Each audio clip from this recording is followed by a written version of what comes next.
Badakizu historiaren zeinaldi kontatzen duten soinu hauek? Españoles. Franco ha muerto. Una desproporcionada y virulenta campaña exterior convoca a los españoles a la mayor concentración de masas de la historia del rey.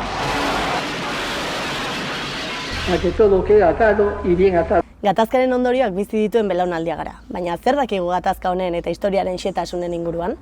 Esaterako, Euskal Herriko gazteen 35%ak ez daki nork zer utzi zuen atado y bien atado.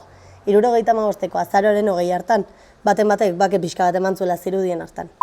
Eta horren arira, Juan Carlos Lehenengoaren hautaketaren erantzule ere norri izan zen ez daki 140ak. Ez da txiki eta Otaegi nork fusilatu zituen eta zergatik ere. Euskal Herriaren historian eragin nabarmena izan duten gertakariak milaka izan dira. Ezagunak horietako batzuk eta beste zenbait ez ezagun. Autohegalariren bat edo beste, txiringito erraldoi bat dena nahi bezala izan zezaten, gudariak, malko artean jarritako krabelin gorriak, borrokarako grina, ikurrak, sentimenduak, etika, kontraesanak, tabua, gorrotoa eta maitasun ugari. Badator pasarte hauen inguruan gehiago jakiteko podcasta. Belaunaldi baten hautuak ulertzeko podcasta. Eta pasarte ez ezagun ugari plazaratuko dituena, lekukoen ahotsetatik.